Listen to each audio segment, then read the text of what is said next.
Hello friends, welcome to our channel. Today நம்ம சேனலில் 10th குடிமையியல் அழகு 3 மாநில அரசு பற்றி பார்க்க போகிறோம். ஆல்ரெடி 7th 8th நம்ம முடிச்சிட்டோம். அந்த வீடியோ பார்க்காதவங்களுக்கு நான் லிங்க் டிஸ்கிரிப்ஷனில் கொடுக்குறேன், செக் பண்ணி பார்த்துக்கோங்க. ஆக்சுவலி அதில் இருக்க கண்டென்ட் தான் இதுலேயுமே கொடுத்துருப்பாங்க. ஸோ நம்ம அந்த 2 யூனிட் ஃப்ரீஃபாக பார்த்ததுனால இதை நம்ம ஃபாஸ்ட்டாக முடிச்சிடலாம். ஃபஸ்ட்டு இந்த யூனிட் படிப்பதன் மூலமாக நம்ம என்னென்ன தெரிஞ்சுக்க போகிறோம் அப்படின்னா, மாநில அரசின் அமைப்பு பற்றி தெரிஞ்சுக்கலாம். ஆளுநர், முதலமைச்சர், அமைச்சர் மற்றும் சபாநாயகர் ஆகியோரின் பணிகள், அதிகாரங்கள் பற்றி தெரிஞ்சுக்க போறோம். மாநில சட்டமன்றம் பற்றி தெரிஞ்சுக்கலாம். மாநிலத்தின் நீதித்துறை மற்றும் அதன் செயல்பாடுகளை பற்றியும் தெரிஞ்சுக்கலாம். ஃபர்ஸ்ட் இன்ட்ரோடக்ஷன்ல இந்தியா ஒரு கூட்டாட்சி அமைப்பு அப்படின்னு சொல்றோம். எதற்காக கூட்டாட்சி அமைப்பு அப்படின்னு சொல்றோம்னா, நம்மளுடைய இந்திய அரசியலமைப்பு நடுவண் மற்றும் மாநில அரசுகளுக்கு இடையே தனித்தனியான நிர்வாக முறைகளை கொடுக்கின்றது. அதனாலதான் இந்தியாவை கூட்டாட்சி அமைப்பு அப்படின்னு சொல்றோம். இந்த கூட்டாட்சியில தேசிய தலைநகராக டெல்லி உட்பட 8 யூனியன் பிரதேசங்கள் மற்றும் 28 மாநிலங்கள் இருக்குது. நடுவண் மற்றும் மாநில அரசுகளுக்கு இடையே ஒரு சீரான நிர்வாக அமைப்பை நம்மளுடைய இந்திய அரசியலமைப்பு ஏற்படுத்துகின்றது. இந்த அரசியல் அமைப்பின் பகுதி 6ல 152 முதல் 237 வரையிலான சட்டப்பிரிவுகள் மாநில அரசாங்கத்தை பற்றி குறிப்பிடுகின்றது. நடுவண் அரசு எவ்வாறு 3 பிரிவுகளின் கீழ் செயல்படுகின்றதோ அதே போல் மாநில அரசுமே நிர்வாகத்துறை, சட்டமன்றம், நீதித்துறை ஆகிய 3 அமைப்பின் கீழ் செயல்படுகின்றது. மாநில அரசின் நிர்வாகத்துறையில் முதல் தலைவராக யார் செயல்படுகிறார் அப்படின்னா ஆளுநர். அவருக்கு கீழே முதலமைச்சர் இருப்பாங்க, அவங்களுக்கு கீழே அமைச்சரவை செயல்படும். அடுத்து சட்டமன்றத்துல சட்டமன்ற மேலவை, சட்டமன்ற பேரவை அப்படின்னு 2 அவைகள் செயல்படுகின்றது. நீதித்துறையில அதிகபட்ச அதிகாரம் கொண்டது எது அப்படின்னா உயர் நீதிமன்றம். அங்க நடுவண் அரசுல உச்ச நீதிமன்றம் தான் அதிகபட்ச அதிகாரத்தை பெற்றிருக்கும்.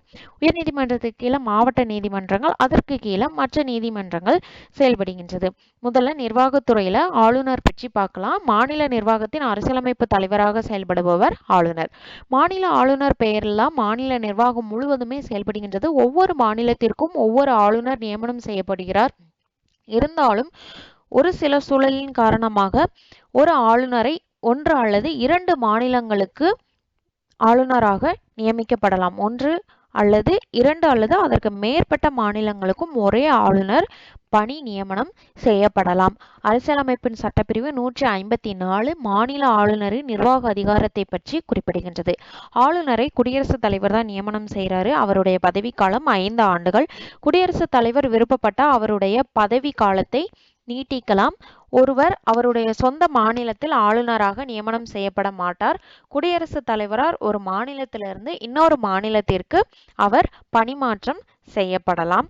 குடியரசுத் தலைவர் அவருடைய பணித்துறப்பு கடிதத்தை, அதாவது ஆளுநருடைய பணித்துறப்பு கடிதத்தை குடியரசுத் தலைவரிடம் கொடுத்துவிட்டு இவர் பணி நீக்கம் செய்யலாம். அடுத்து, இவர் பணி நீக்கம் செய்யறதுல மாநில சட்டமன்றமோ உயர் நீதிமன்றமோ தலையிட முடியாது. ஏன்னா ஆளுநரை பணியமர்த்தக்கூடிய உரிமை மற்றும் பணி நீக்கம் செய்யக்கூடிய உரிமை இரண்டும் பெற்றவர் குடியரசுத் தலைவர் ஒருவரே. அது மட்டும் இல்லாம ஒருத்தவங்களை ஆளுநராக ஒரு மாநிலத்தில் நியமிக்கணும் அப்படின்னா அவங்களுக்கு 2 கோட்பாடுகளை பின்பற்றுறாங்க. ஃபர்ஸ்ட் ஒன் என்ன அப்படின்னா, யார் ஆளுநரை நியமிக்கிறாங்களோ அவங்க எந்த மாநிலத்துல நியமிக்கிறாங்களோ அந்த மாநிலத்துல அவங்க வசிக்க கூடாது. இரண்டாவது, ஆளுநர் நியமிக்கப்படக்கூடிய நபரை நடுவண் அரசு மற்றும் மாநில அரசு இரண்டும் கலந்தாலோசித்து அந்த நபரின் பெயரை முன்மொழியணும். இந்த 2 கோட்பாடும் பின்பற்றப்படுகின்றது.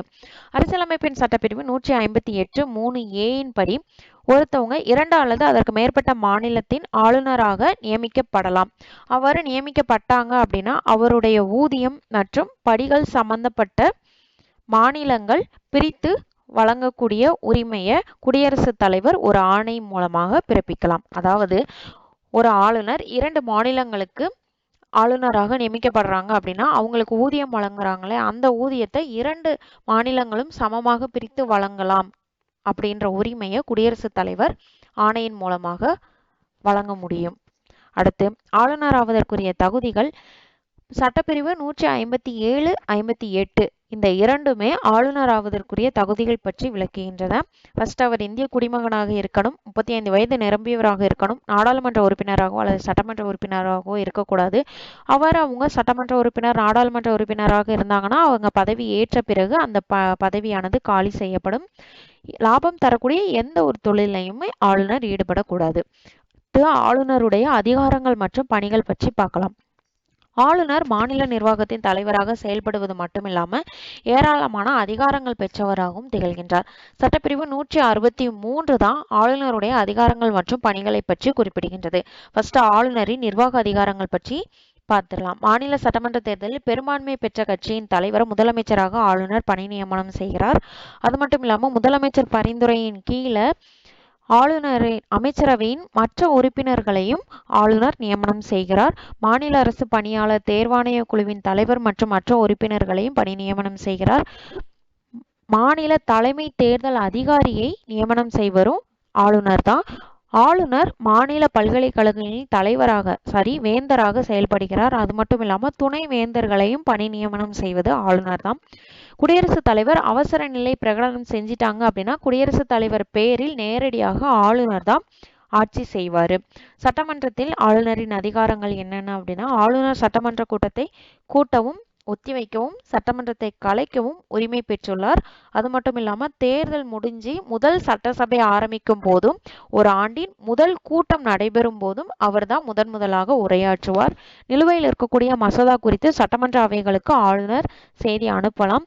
சபாநாயகர் அல்லது துணை சபாநாயகர் பணியிடம் காலியாக இருக்கும் போது, அதாவது சபாநாயகர் துணை சபாநாயகர் 2 பணியுமே காலியா இருக்கு அப்படின்னா சட்டமன்றத்துல தலைமை ஏற்பதற்கு ஆளுநர் யாரை அழைக்கிறாரோ அவர் பதவி ஏற்கலாம். அந்த பணி நியமனம் செய்யக்கூடிய உரிமை ஆளுநருக்கு இருக்குது. அது மட்டும் இல்லாம ஆங்கிலோ இந்திய வகுப்பினரில் இருந்து ஒரு உறுப்பினரை மாநில சட்டமன்றத்திற்கு ஆளுநர் பணி நியமனம் செய்யலாம். கலை, இலக்கியம், அறிவியல், கூட்டுறவு இயக்கம் மற்றும் சமூக சேவை போன்றவற்றில் சிறந்து விளங்கக்கூடிய நபர்களை தேர்ந்தெடுத்து மாநில சட்டமேலவையில் 6ல் 1 பங்கு இடங்களுக்கு நியமனம் செய்யும் உரிமை ஆளுநருக்கு இருக்கு.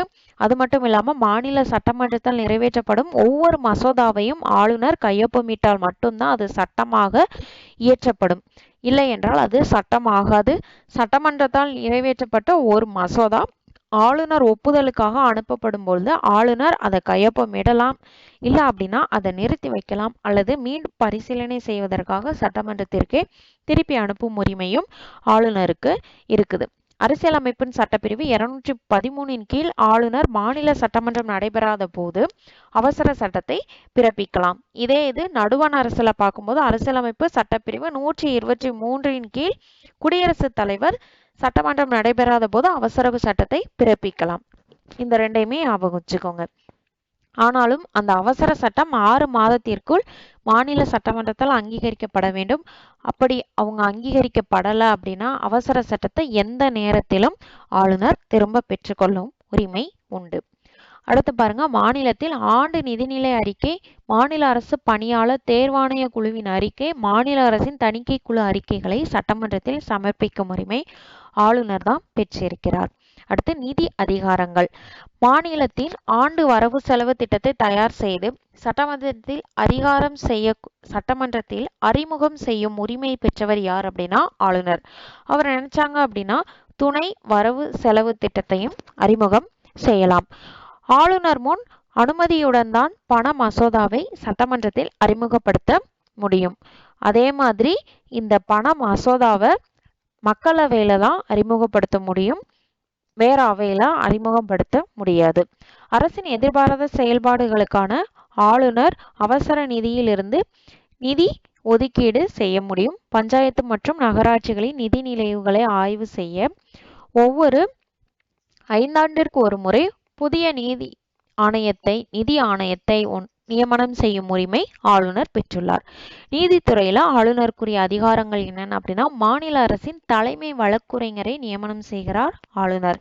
இதே இது நடுவண் அரசு பார்க்கும்போது மாநில தலைமை நீதிபதி, உச்ச நீதிமன்றத்தின் தலைமை நீதிபதி மற்றும் உயர் நீதிமன்றத்தின் தலைமை நீதிபதி, இது ரெண்டையுமே யார் நியமனம் செய்வாங்க அப்படின்னா குடியரசுத் தலைவர் தான் நியமனம் செய்வாங்க. இங்க மாநில அரசாங்கம் வரும்போது தலைமை வழக்கறிஞரை யாரு நியமனம் செய்யறாங்க அப்படின்னா ஆளுநர். இந்த ரெண்டையுமே கன்ஃபியூஸ் பண்ணிக்காதீங்க, ரெண்டுமே ப்ரீவியஸ் இயர்ல கேட்ட கொஸ்டின். அடுத்து பாருங்க, உயர் நீதிமன்றத்தின் ஆலோசனையின் பேரில் மாவட்ட நீதிபதிகளின் நியமனம் மற்றும் பதவி உயர்வு போன்ற பணிகளை மேற்கொள்ளும் உரிமை பெற்றவரும் யார் அப்படின்னா ஆளுநர் தான். ஆளுநருடைய ஆலோசனை பேரில் குடியரசுத் தலைவர் உயர் நீதிமன்ற நீதிபதியை நியமனம் செய்கின்றார். அடுத்து பாருங்க, குற்றவாளிகளின் கருணை மனு அடிப்படையில் குற்றவாளிகளை மன்னிக்கலாம் அல்லது குற்றவாளிகளின் தண்டனை குறைக்கலாம் அல்லது நிறுத்தி வைக்கும் உரிமையும் ஆளுநருக்கு இருக்கு.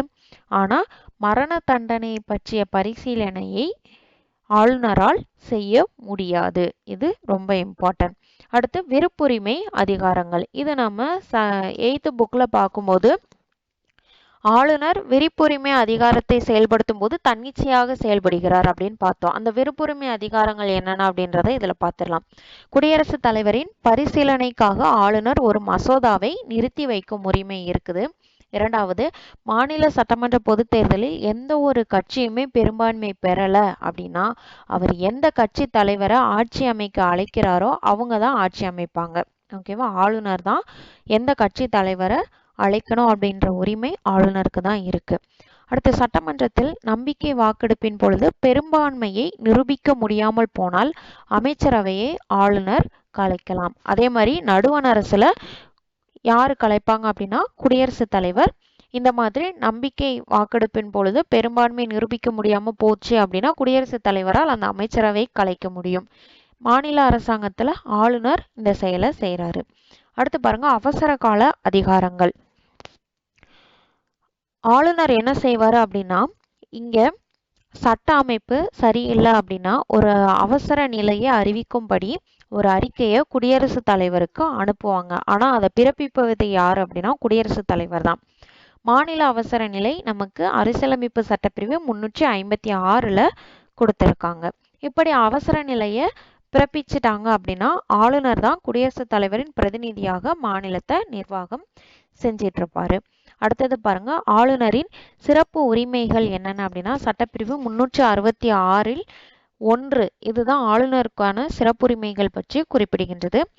அவருடைய பணிகள் மற்றும் அதிகாரத்தை செய்ய வேண்டும் என எண்ணுவதிலும் செயல்படுவதிலும் எந்த ஒரு நீதிமன்றத்திற்கும் பதிலளிக்க வேண்டிய அவசியம் ஆளுநருக்கு கிடையாது. ஆளுநருடைய பதவி காலத்தில் அவர் மீது குற்றச்சாட்டு சுமத்தவோ அல்லது அவரை கைது செய்யவோ எந்த நீதிமன்றமும் உத்தரவு பிறப்பிக்க முடியாது. இது எல்லாமே ஆளுநருக்குரிய சிறப்புரிமைகள். அடுத்து, முதலமைச்சர். அரசியல் அமைப்பால் அமைக்கப்பட்ட நாடாளுமன்ற முறையில் அமைந்த ஒரு அரசில் ஆளுநர் மாநிலத்தின் பெயரளவு நிர்வாகியாகவும் முதலமைச்சர் உண்மையான நிர்வாகியாகவும் செயல்படுகிறார். அதாவது மாநில அரசின் தலைவராக செயல்படுபவர் ஆளுநர், அரசாங்கத்தின் தலைவராக செயல்படுபவர் முதலமைச்சர். நாம் ஆல்ரெடி நடுவண் அரசுல பார்த்திருப்போம். இந்தியாவின் அரசு தலைவராக செயல்படுபவர் யாரா இருப்பாங்க அப்படின்னா குடியரசுத் தலைவர். மத்திய அரசாங்கத்தின் தலைவராக செயல்படுபவர் பிரதம அமைச்சர். அதே மாதிரிதான் மாநில அரசாங்கத்தில் மாநில அரசு தலைவராக செயல்படுபவர் ஆளுநர், அரசாங்கத்தின் தலைவராக செயல்படுபவர் முதலமைச்சர். இந்த ரெண்டையும் கன்ஃபியூஸ் பண்ணிக்காதீங்க. அடுத்து, முதலமைச்சர் நியமனம். முதலமைச்சரை யார் நியமனம் செய்வாங்க அப்படின்னா ஆளுநர் தான். அதாவது எந்த கட்சி பெரும்பான்மை பெற்றிருக்கிறதோ அந்த கட்சியின் தலைவர் தான் முதலமைச்சராக பணி நியமனம் செய்வார். இந்த கட்சியின் பெரும்பான்மை எப்போது அந்த கட்சி பெரும்பான்மை இழக்கிறதோ அப்பொழுதே இந்த முதலமைச்சர் பதவி நீக்கம் செய்யணும். இவ்வாறு முதலமைச்சர் பதவி நீங்குவது அந்த அமைச்சரவையை மொத்தமாக நீங்குவது தான் முதலமைச்சர் பதவி ராஜினாமா அப்படின்னு சொல்லுவோம். அடுத்தது, முதலமைச்சரின் பதவி காலம் 5 ஆண்டுகள். முதலமைச்சரின் அதிகாரம் மற்றும் பணிகள் என்னென்ன அப்படின்னா அமைச்சரவை தொடர்பானவை பற்றி பார்த்திடலாம். முதலமைச்சர் பரிந்துரையின் பேர்ல தான் ஆளுநர் அமைச்சரவைகளை நியமிக்கிறார். அமைச்சர்களுக்கான துறைகளை ஒதுக்கீடு செய்பவர் யார் அப்படின்னா முதலமைச்சர் தான். தனது அமைச்சரவையை மாற்றி அமைக்கும் உரிமை பெற்றவரும் முதலமைச்சர் தான். அமைச்சரவை கூட்டத்தை தலைமையேற்று நடத்தி முடிவுகளை எடுப்பவர் முதலமைச்சர் தான். அமைச்சர்கள் அனைவரையும் கட்டுப்படுத்தி வழிநடத்தி இயக்கி அவர்களது நடவடிக்கைகளை ஒருங்கிணைப்பதும் முதலமைச்சருடைய செயல்பாடு தான். அடுத்து, ஆளுநருக்கும் முதலமைச்சருக்கும் இடையான செயல்பாடுகள் என்னென்ன அப்படின்னா மாநில அரசு வழக்கறிஞர், மாநில தேர்தல் ஆணையர், மாநில அரசு பணியாளர் தேர்வாணையத்தின் தலைவர் மற்றும் உறுப்பினர்கள், மாநில திட்டக்குழு தலைவர் மற்றும் உறுப்பினர்கள், மாநில நிதிக்குழு தலைவர் மற்றும் உறுப்பினர்கள் இவங்க எல்லாரையுமே நியமிப்பதற்கு ஆளுநருக்கு ஆலோசனை வழங்குபவர் யார் அப்படின்னா முதலமைச்சர். அடுத்து, சட்டமன்றம் தொடர்பான செயல்கள் என்னென்னா சட்டமன்ற கூட்டத்தொடரை துவக்கி வைக்கவும் ஒத்தி வைக்கவும் ஆளுநருக்கு முதலமைச்சர் தான் ஆலோசனை கொடுக்கிறாரு. நம்ம ஆல்ரெடி பார்த்தோம், ஆளுநருக்கு சட்டமன்றத்தை ஒத்தி வைக்கவும் கலைக்கவும் உரிமை இருக்கு அப்படின்னு பார்த்தோம். அதற்கு ஆலோசனை வழங்குபவர் யார் அப்படின்னா முதலமைச்சர். சட்டமன்றத்தின் அரசின் கொள்கைகளை அறிவிப்பவர் முதலமைச்சர் தான். சட்டமன்றத்தின் மசோதாக்களை அறிமுகப்படுத்துபவரும் முதலமைச்சர் தான். எந்நேரத்திலும் சட்டமன்றத்தை கலைக்க ஆளுநருக்கு பரிந்துரை செய்பவரும் முதலமைச்சர் தான். அடுத்த அமைச்சரவையில முதலமைச்சரின் பணிகள் என்னென்ன அப்படின்னா, அமைச்சரவையில் மாநில சட்டமன்றத்திற்கு கூட்டாக பொறுப்பானது அமைச்சரவை குழுவின் அமைச்சர்கள் அனைவருக்கும் சட்டமன்ற உறுப்பினராக இருத்தல் வேண்டும். அதாவது என்ன அப்படின்னா, எல்லா எம்எல்ஏவும் சட்டமன்ற உறுப்பினராக தான் இருக்கணும். சட்டமன்ற உறுப்பினராக இல்லாத ஒருவர் அமைச்சராக பதவி ஏற்றாங்க அப்படின்னா 6 மாத காலத்திற்குள் அவங்க எம்எல்ஏவா இருந்திருக்கணும். அப்படி அவங்க எம்எல்ஏ ஆகலை அப்படின்னா அவங்க கண்டிப்பா அந்த அமைச்சர் பதவியை ராஜினாமா செய்யணும். அரசியலமைப்பு சட்டப்பிரிவு 163 ஆளுநருக்கு ஆலோசனை வழங்க அமைச்சரவையை உருவாக்க வழிவகை செய்திருக்கின்றது.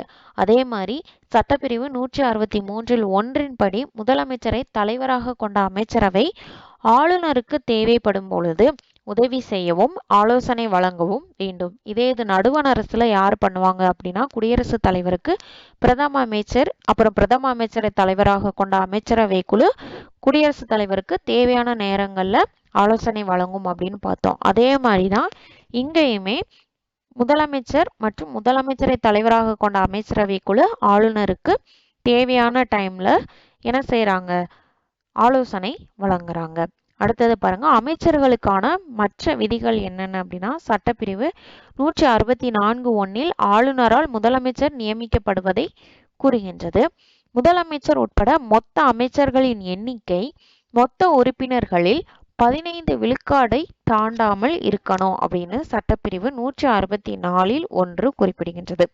அமைச்சரவையின் அதிகாரம் மற்றும் பணிகள் பற்றி பார்த்துலாம். மாநில அரசிற்கான கொள்கைகளை உருவாக்கி அவற்றை திறம்பட நடைமுறைப்படுத்துகின்றது. சட்டமன்ற நிகழ்ச்சிகளை முடிவு செய்து அனைத்து முக்கியமான மசோதாக்களுக்கும் ஆதரவளிக்கின்றது அமைச்சரவை. நிதி கொள்கைகளை கட்டுப்படுத்துவது அமைச்சரவையில தான். கட்டுப்படுத்துவது மட்டும் இல்லாம அந்த இதை நிறைவேற்றம் செய்வதுமே அமைச்சரவையில தான் நடக்கும். அடுத்து முக்கியமான துறை தலைவர்களை நியமனம் செய்வதும் அமைச்சரவை தான். மற்ற மாநிலங்களுடன் பேச்சுவார்த்தை நடத்தி பிரச்சனைகளை தீர்க்க முயற்சியும் மேற்கொள்ளும். மாநிலத்திற்கான செலவுகளை சமாளிக்க திட்ட அறிக்கையை உருவாக்குவது அமைச்சரவை தான். ஒரு மசோதா சட்டமன்றத்தில் அறிமுகப்படுத்தும் போது அது சாதாரண மசோதாவா இல்ல நிதி மசோதாவா என்று தீர்மானிக்கும் உரிமையும் அமைச்சரவைக்கு தான் இருக்குது. அதை தீர்மானிப்பவர் யார் அப்படின்னா சபாநாயகர் தீர்மானிப்பார். அமைச்சரவையின் ஒவ்வொரு அமைச்சரின் பணிகளை கட்டுப்படுத்தி கண்காணித்து ஒருங்கிணைப்பதும் அமைச்சரவை. ஆண்டு வரவு செலவு திட்டம் அமைச்சரவையால் இறுதி செய்யப்படுகின்றது. அடுத்து பாருங்க, மாநில சட்டமன்றம். மாநில சட்டமன்றம் 2 அவைகளை கொண்டுள்ளது. என்ன அப்படின்னா சட்டமன்ற மேலவை, சட்டமன்ற பேரவை. சட்டமன்ற மேலவை நமக்கு 6 மாநிலங்கள்ல மட்டும்தான் செயல்படுகின்றது. பீகார், கர்நாடகா, மகாராஷ்டிரா, உத்தரப்பிரதேசம், ஆந்திர பிரதேசம், தெலுங்கானா. ஆனா நம்மளுடைய தமிழ்நாட்டுல சட்டமன்ற பேரவை மட்டும்தான் செயல்படுத்தப்படுகின்றது. இந்த சட்டமன்ற பேரவையில உள்ள உறுப்பினர்கள் மக்களால் தேர்ந்தெடுக்கப்பட்ட எம்எல்ஏக்களை கொண்டிருக்கும். மேலவையானது ஆசிரியர்கள், பட்டதாரிகள் மற்றும் உள்ளாட்சி உறுப்பினர்கள் ஆகியோர்களால் பிரதிநிதிகளாக கொண்டது. அதாவது ஆகியோர்களை பிரதிநிதிகளாக கொண்டதுதான் சட்டமன்ற மேலவை. ஆனா தமிழ்நாட்டுல சட்டமன்ற மேலவை கிடையாது. 6 மாநிலங்கள்ல மட்டும்தான் 2 சட்டமன்ற அவைகள் செயல்படுகின்றது. அது என்னென்ன அப்படின்னு பார்த்துட்டோம். தமிழகத்தில் சட்டமன்ற உறுப்பினர்களில் மொத்த எண்ணிக்கையின்படி அமைச்சர்களின் எண்ணிக்கை 36 வரை இருக்கலாம். அதாவது 234ல் 15 விழுக்காடு பேர் தான் இருக்கணும். ஓகேவா, இது நம்ம ஆல்ரெடி பார்த்ததான். அடுத்து சட்டமன்ற பேரவை, இததான் கீழவை அப்படின்னு சொல்றோம். இதுல உள்ள உறுப்பினர்கள் மக்களால் நேரடியாக தேர்ந்தெடுக்கப்படக்கூடிய எம்எல்ஏக்கள் தான் இங்க இருப்பாங்க. சட்டமன்ற உறுப்பினர்களின் எண்ணிக்கை மக்கள் தொகையை பொறுத்து மாறுபடும். நம்ம ஆல்ரெடி பார்த்தோம், தொகுதிகளாக பிரிப்பாங்கன்னு சொன்னோம் இல்லையா. ஒரு தொகுதிக்கு 1,00,000 மக்களுக்கு ஒரு தொகுதி அப்படின்னு பிரிப்பாங்க. அப்ப மக்கள் தொகையை பொறுத்து தான் இந்த எம்எல்ஏக்களும் எண்ணிக்கையும் வேறுபடும். அது மட்டும் இல்லாம ஒரு கணக்கு எப்படி கொடுத்திருக்காங்க அப்படின்னா, சட்டமன்ற உறுப்பினர்களின் எண்ணிக்கை அதிகபட்சம் 500க்கு மிகாமலும் இருக்கணும், குறைந்தபட்சம் 60க்கு குறையாமலும் இருக்கணும். இதுதான் அந்த அமைப்பு. அடுத்து பாருங்க, சட்டமன்றத்தின் பதவி காலம் 5 ஆண்டுகள் இருந்தாலும் 5 ஆண்டு முடியும் முன்னரே சட்டமன்றம் கலைக்கப்படலாம். சட்ட மேலவை உறுப்பினர்களின் எண்ணிக்கை அம்மாநில சட்டமன்ற கீழவையின் மொத்த உறுப்பினர்களின் எண்ணிக்கையில் 1/3 மிகாமல் இருக்க வேண்டும். ஆனா மேலவை உறுப்பினர்களின் எண்ணிக்கை 40 இருக்க வேண்டும். அடுத்து பாருங்க, 40க்கு குறையாம இருக்கணும் மேலவை உறுப்பினர்கள். அடுத்தது பாருங்க, சட்டமன்றத்தின் அமைப்பு. தமிழக சட்டமன்றம் 235 உறுப்பினர்களை பெற்றிருக்கு. இதுல 234 உறுப்பினர்கள் வாக்கெடுப்பு மூலமாக மக்களால் நேரடியாக தேர்ந்தெடுக்கப்படுகின்றனர். அந்த ஒரு உறுப்பினர் ஆங்கிலோ இந்திய வகுப்பினரிலிருந்து ஆளுநரால் நியமனம் செய்யப்படுபவர். அடுத்து அமைச்சரவை, அமைச்சரவை குழுக்கள். அமைச்சரவையில கேபினெட் அமைச்சர்கள் அப்படின்னு ஒன்று இருக்கும். இதுதான் அமைச்சரவையின் உட்கரு என்று அழைக்கப்படுகின்றது. இந்த கேபினெட் என்பது மூத்த அமைச்சரவை குழு அப்படின்னு நாம் ஆல்ரெடி ப்ரீவியஸ் 8th பார்க்கும்போது 7th பார்க்கும்போதே நாம பார்த்துட்டோம். இந்த கேபினெட் அமைச்சர்களை மட்டுமே உள்ளடக்கியதான் இந்த கேபினெட் அமைச்சரவை குழு.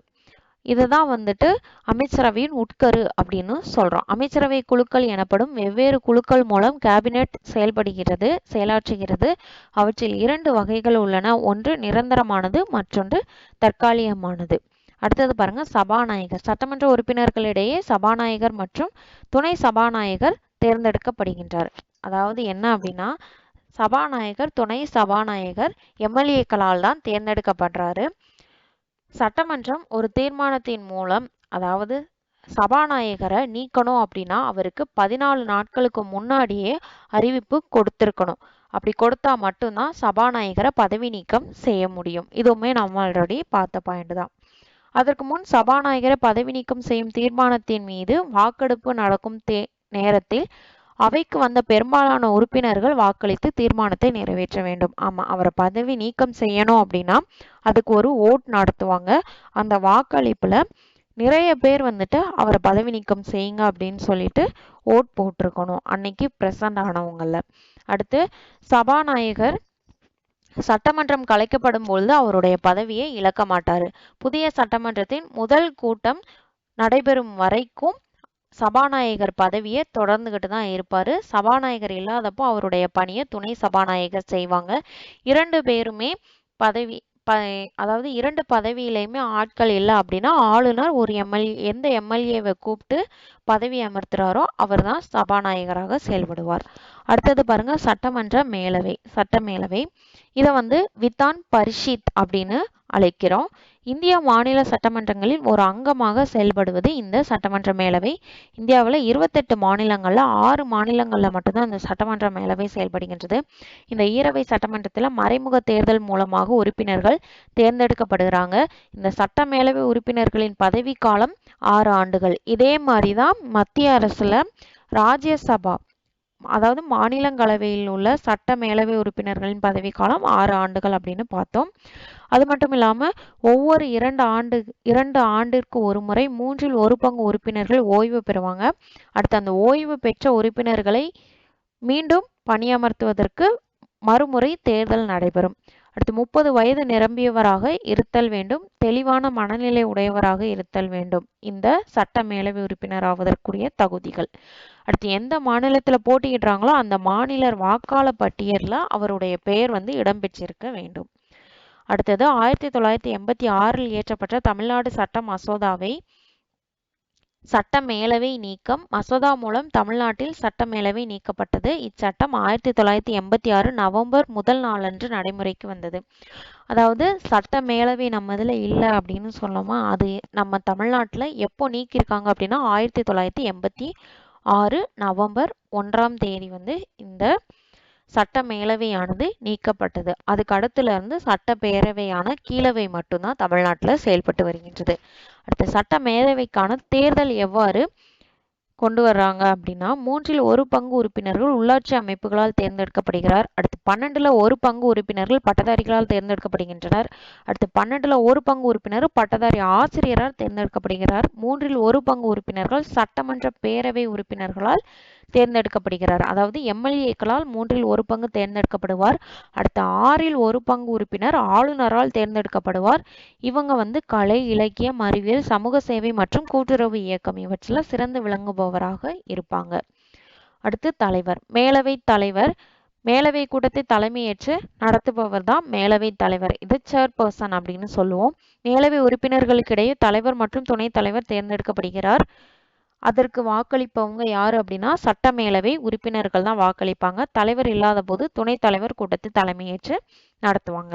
அடுத்து சட்டமேலவை உருவாக்கம் அல்லது நீக்கம். சட்டமேலவை உருவாக்கம் அல்லது நீக்கம் பற்றியே நமக்கு சட்டப்பிரிவு 169 தெளிவாக விவரிக்கின்றது. இந்த பிரிவின்படி சட்டமன்றத்தில் மொத்த உறுப்பினர்களில் 2/3 பங்கு உறுப்பினர்கள் வாக்களித்து தீர்மானத்தை நிறைவேற்றி சட்டமேலவை உருவாக்கவோ அல்லது நீக்கவோ முடியும். அதாவது என்ன அப்படின்னா, இப்ப சட்டமேலவை எங்களுக்கு தேவை இல்லை அப்படின்னா என்ன செய்வாங்கன்னா, 1/3 பங்கு அமைச்சர்கள் என்ன பண்ணுவாங்க அப்படின்னா, 2/3 பங்கு அமைச்சர்கள் எங்களுக்கு இந்த சட்டமன்றம் வேண்டாம் அப்படின்னு சொல்லி தீர்மானத்துல சைன் போட்டிருப்பாங்க. அப்படி சைன் போட்டதன் மூலமாக தான் இந்த சட்டமன்ற மேலவையை நீக்கிட்டு கீழவை மட்டும் செயல்படுற மாதிரி வச்சிருப்பாங்க. ஓகேவா? அடுத்து பாருங்க, சட்டமன்றத்தின் செயல்பாடுகள். ஃபர்ஸ்ட் சட்டமன்ற அதிகாரங்கள் என்னென்ன அப்படின்னா, அரசியலமைப்பின்படி மாநில பட்டியலில் உள்ள அனைத்து துறைகள் மேலும் சட்டம் இயற்றும் உரிமை சட்டமன்றத்திற்கு இருக்குது. ஆனா பொது பட்டியல்ல சட்டமன்றம் சட்டம் இயற்றலாம், ஆனா அந்த சட்டத்தை நிறைவேற்றும் உரிமை நடுவண் அரசுக்கு தான் இருக்கு. ஓகேவா? அடுத்து மத்திய நாடாளுமன்ற முறையை போன்றே மாநில சட்டமன்றத்தின் மசோதாவும் சட்டமாக நிறைவேற்றப்படுகின்றது. என்ன செய்வாங்க, சட்டசபையில சட்டத்தை சொல்லுவாங்க, அந்த சட்டத்தை தெரிவிச்சதுக்கு அப்புறம் அதை கலந்தாலோசிப்பாங்க, அல்லது எதிர்ப்பு தெரிவிக்கவங்க எதிர்ப்பு தெரிவிப்பாங்க, ஆதரிப்பவங்க ஆதரவு செய்வாங்க. இவ்வாறு ஆதரவு அதிகமாக இருந்தது அப்படின்னா என்ன செய்வாங்க அப்படின்னா ஆளுநருக்கு அனுப்புவாங்க. அடுத்த ஆளுநர் கையொப்பமிட்ட பிறகு மசோதாவானது சட்டமாக ஏற்றப்படும். அடுத்து நிதி அதிகாரங்கள்.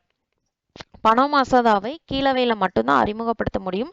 சட்டமன்ற கீழவையின் அனுமதியின்றி புதிய வரிகளை விதிக்கவே முடியாது. அடுத்து பாருங்க, நிர்வாகத்துறையின் மீது உள்ள கட்டுப்பாடுகள் என்னென்ன அப்படின்னா, அமைச்சரவையானது சட்டமன்றத்திற்கு பொறுப்பானதாக செயல்படுகின்றது. அதே மாதிரி சட்டமன்ற உறுப்பினர்களுடைய கேள்விக்கு அமைச்சர்கள் பதிலளிக்க வேண்டும். சட்டமன்றத்துல கட்சி தலைவர்களும் இருப்பாங்க, எதிர்கட்சி தலைவர்களும் இருப்பாங்க. எதிர்கட்சி தலைவர் எழுப்பக்கூடிய கேள்விகளுக்கு அந்த துறை சார்ந்த அமைச்சர்கள் பதிலளிக்க வேண்டும். ஓகே, அடுத்தது பாருங்க, உயர் நீதிமன்றம். நீதிமன்றம் மாநில நீதித்துறையில் அதிகபட்ச உரிமை பெற்றது உயர் நீதிமன்றம் தான். 1862 உயர்நீதிமன்றங்கள் கொல்கத்தா, மும்பை மற்றும் சென்னையில தோற்றுவிக்கப்பட்டது. காலப்போக்கில் பிரிட்டிஷ் இந்தியாவின் ஒவ்வொரு மாகாணமும் ஒரு உயர் நீதிமன்றத்தை பெற்றதாக திகழ்ந்தது.